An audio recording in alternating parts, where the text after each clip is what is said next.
Namaste and welcome to our Facebook Live session. Today's discussion is on the topic all you need to know about joint replacement, and we're very thrilled to have with us Dr. Kunal Patel, Senior Consultant Orthopaedic Surgeon, Apollo Hospitals, Greams Road, Chennai. With his extensive knowledge and experience, Dr. Kunal is here to address all your questions and queries as well as your concerns. A very warm welcome to our Facebook Live session, Doctor. Namaste, thank you. So, speaking about our topic today, uh, joint replacement, let's start with a very basic question. What is a joint and how important is a joint to the human body? So basically, what is a joint? A joint is an articulating surface in the human body, and it's where the movements happen in all the joints in the human body. And it is very important because otherwise we would be walking like a stick, and we won't be able to walk. We will just be straight structures. So joint is important in any living organism, and every organism has a joint. So, and with respect to joint replacement basically involves only changing a part of the joint which is damaged in order to continue the mobility that that particular joint has. When you say joint replacement, who or when does an individual require a joint replacement? Joint replacement for any joint is required when that particular joint is damaged or that particular joint is having loss of motion or loss of range that is required in that particular joint. That is when joint replacement is indicated. In that case, does it differ in men and women, or is it the same for both, doctor? The indication is the same for both, but what the incidence of people having joint problems is more in women as compared to men world over. So, what causes these joint problems, doctor? There are various problems, various conditions that cause joint problems.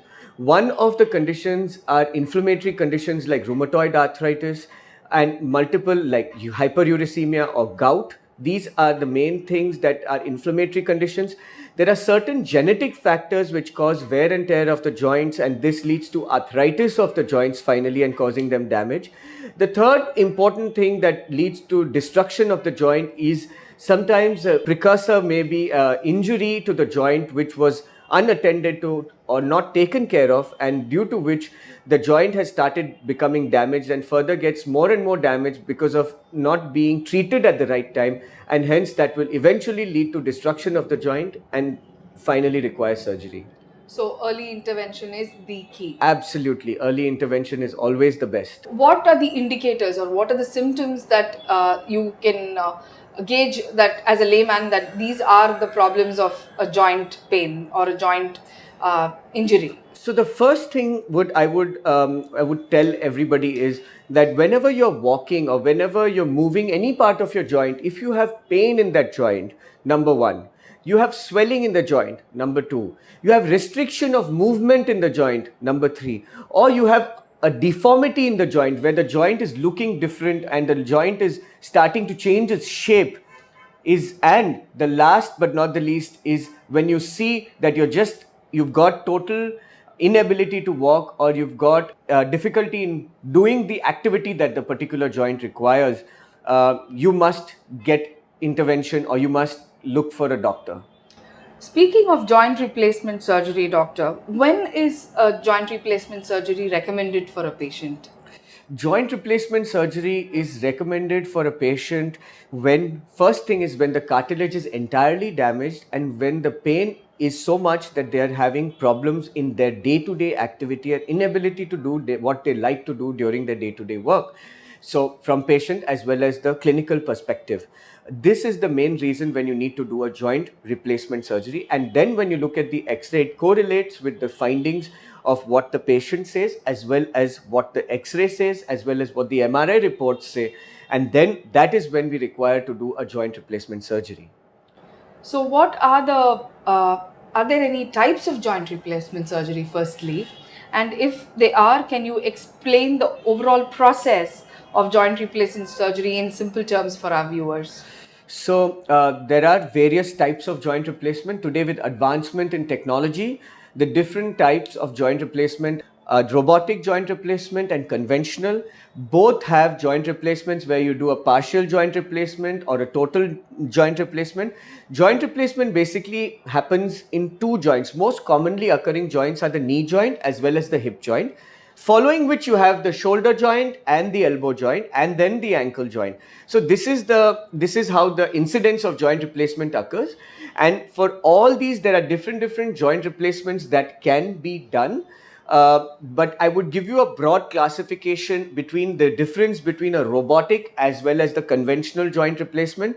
The conventional joint replacement basically involves cutting the joint or removing the damaged cartilage with the help of guides and instruments which help us cut in a particular angle in order to remove the cartilage.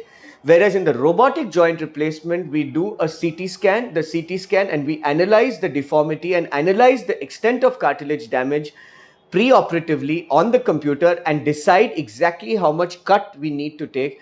And the cut is taken with the help of a robot. And that is the difference between a conventional joint replacement and a robotic joint replacement, where the robot helps us in taking the cut accurately instead of the instruments helping us. What is the recovery time after a joint replacement surgery, doctor, for a patient? It depends, and changes for every joint. But for I would let me just talk about the most commonly occurring joints, which would be the same. 1 month is the max recovery time where you can go back to work for both hip and knee replacement surgery. When we say robotic joint replacement surgeries, what are the advantages of a robotic joint replacement surgery, doctor? The advantages that I see of robotic joint replacement surgery after 1.5 years and a number of cases doing robotic is, number one is that the accuracy is higher because we can choose to do millimeter to millimeter cuts with the help of the robotic arm. The second thing that I see is that the robotic joint replacement helps us in tackling very complex knees or more difficult deformities with patients who are unable to walk more easily than in a conventional joint replacement, because we have a lot of variables that we can play with the joint with the computer. And third most important thing, because of this, we have faster rehabilitation and lesser pain. Which also leads to lesser blood loss and quick recovery. Absolutely. Doctor, what are the risks associated with joint replacement surgery and how can they be minimized in a patient who's wanting to undergo this surgery? So at the present, if you ask me, we have reached a long way and technology has helped us to minimize the risks. But the most commonly occurring problems with joint replacement surgeries are basically ligament injuries, which are iatrogenic, which may be that. Second is infection. But we take all precautions, and with the advent of the robot, the ligament injuries that can be caused during the surgery have been minimized drastically. And with the care that we take in our operation theater, our pre-op and post-op protocols, our infection rate is less than 0.1%. So I think the complications have been minimized quite a bit after the newer technologies that have been introduced. And how does a joint replacement surgery basically impact the daily activities? And if at all they do, does it actually affect the overall quality of life? Absolutely. So the first thing is the indication to do a joint replacement is most important. When you feel that the quality of life has already been deteriorated, where you're not able to do your day-to-day activity, not even able to go shop or go to the temple or go to your religious place of worship because of the problems or the inability that you have in your joint, and then when you do the surgery and you're able to do all these activities, it plays a great role in increasing and helping increase the quality of life. As well as one more thing, it prevents in causing other problems in the body, because when you have a joint problem, then the other joints also start to get damaged because of your inability to walk, which in turn leads to other joints having problem, as well as osteoporosis and other whole array of problems because of immobility. So mobility is always important to lead a good life. And even mentally and psychologically, it does impact when you're able to move more after the surgery. Absolutely. Doctor, when we talk about joint replacement surgery, is age a determining factor? And if age is a determining factor, can younger individuals also undergo this surgery? So my whole perspective is that age is a factor. We try to do joint replacement in older individuals or people above the age of 50 because there's a limited lifespan of the implant, which is about 25 years to 30 years average, I'm saying, for all the joints. But what happens is, we my goal is that a patient who is having disability or a deformity and not able to carry out her regular activity, we should do the surgery for whoever has the problem, because they need to live a active, healthy life. Their present life has to be active, healthy, and we can always go and revise the surgery in future, and that way they can lead a healthy and active life throughout. So age is not a factor for me. Are there any specific lifestyle changes or preparations needed before undergoing this surgery? I would only recommend people, if they have a BMI of above 40, then to reduce their BMI and then undergo joint replacement surgery, because the success of the surgery is higher when the BMI is lower, especially only for patients who are above 40. So that's when we sometimes recommend them to undergo bariatric surgery or something, so that they lose weight and then come in for the joint replacement. How soon can a patient resume normal activities, doctor, post the surgery? Normal activities, they can go back to work 1 month after surgery. But if you talk about heavy activities, where we talk about like trekking or talk about long distance walking, I would always give it 6 months to start 5 kilometers or 6 kilometers of walking. Are there any success stories that you'd like to discuss shortly with us? So I have some patients. I have a patient who had come from Calcutta, and he was a trekker earlier in his life. And because of so much of trekking, what happened was his knees were damaged. And all he came to me and said that, what my passion in life is to do trekking. His requirement was very high. And I said that I'm not sure if you may be able to do the level of trekking that you can. And he's now really able to go back. So it's been a year, I think a little bit over a year since we've done the surgery, and he started about 7-8 months after. But he really worked hard. He did his exercises properly.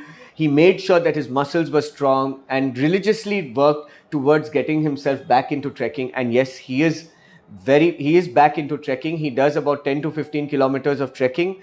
So, that gives us pleasure and satisfaction for the surgery as well. Which was precisely my next question. Are there any specific precautions or guidelines for resuming exercise and physical activities, or even normal life for that matter, I post the would, surgery? yes. So I always tell everybody, take it slowly and listen to your own body. Whenever you have a little bit of surge in pain, take it easy. But exercise is important. Being mentally strong is important. And also always be surrounded with positive outlook towards your surgery, because you will do well and gradually things will get better. And you must wait for about 5-6 months to understand the full potential of the surgery that you have had, because you may have ups and downs, but this will all be ironed out slowly and steadily.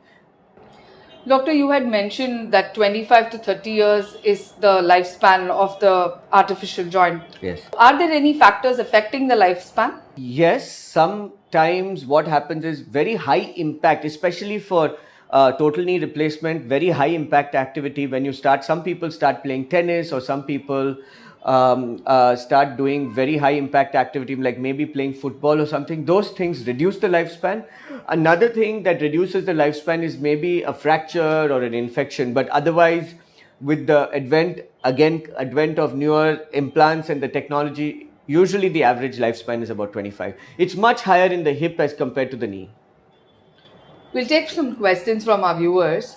My mother has been experiencing hip pain lately and it's more frequent.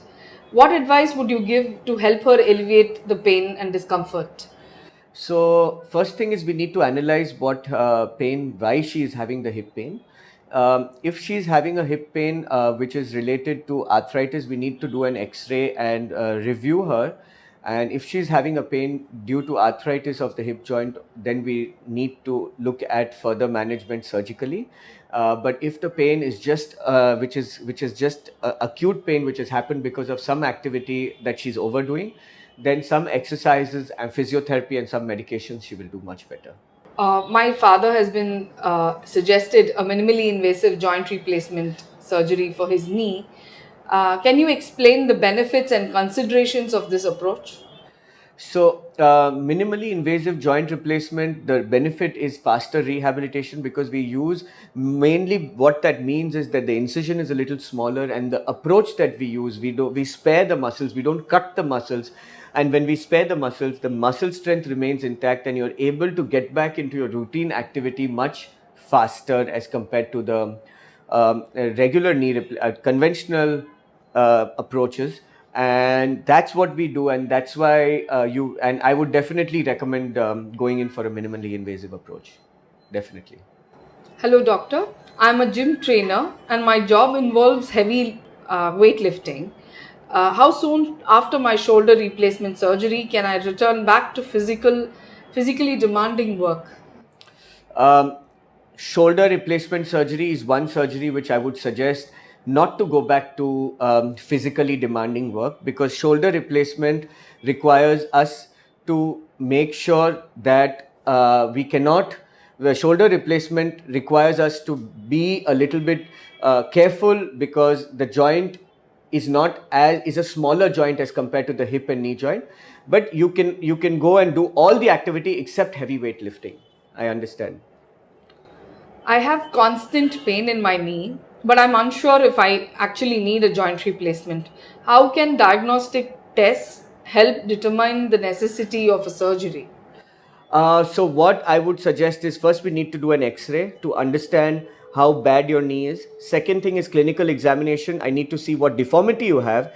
And once we have these two things, and if you fall, and the third criteria is, if you feel that you are not able to do your day-to-day activity, which I mentioned earlier, then these are the three criteria. Then we will decide whether you need to go in for a replacement surgery or not. Hello, doctor. Is it possible to undergo joint replacement surgery more than once on the same joint? Yes, definitely. As I mentioned, when you are younger, then you need to do a joint replacement surgery at that point. We do a revision joint replacement surgery. You can do multiple joint replacement surgery. The only thing is the implant varies as we go more, because the bone loss is more. But yes, we can do multiple joint replacement surgery, and that is why we should not stop ourselves from doing joint replacement at an earlier stage when we have deformity at that stage or inability during that time. Hi, doctor. Are joint problems genetic? Yes, they are genetic, but the percentage of genetic joint problems are much lesser as compared to the other reasons for having joint problems. It is less than 5% of the problems are genetic, which lead to arthritis, especially the knee and hip. And one thing I would like to give you a fact is, in India, hip arthritis is much lesser genetic as compared to knee arthritis, as compared to the European and the American population. We hardly see primary knee arthritis. Knee arthritis we see here because of other reasons, due to inflammatory conditions or due to avascular necrosis, where the blood loss to the head of the hip is lost. What would be your message to our viewers today to keep their joints healthy, doctor? First thing is absolutely what you said: prevent the problem. I would love not to do surgeries, and I would love our country to stay healthy and not have knee problems or hip problems. So, for that reason, I always tell everybody, adopt a sport and keep your muscles strong. So if you spend 50% time on your sporting activity, spend 50% time on your gymming, or keep your muscles strong always, and keep your weight in control. And always, one most important thing which always functions everything is your mind. So stay mentally happy and mentally, so you must do yoga or meditation, and these are the things that keep you calm during the day, keeps less stress in your life, and that will eventually help you prevent having joint problems in the long run. That's a lovely mantra to follow, doctor. Thank Thank you you. so much for sharing Thank your you. thoughts and addressing all our questions and concerns. For appointments with Dr. Kunal Patel, Senior Consultant Orthopaedic Surgeon at Apollo Hospitals, Greams Road, Chennai, please contact 044 4040 1066. I repeat, 044 4040 1066. Thank you so much, doctor, for your time, and thank you, viewers. Thank you.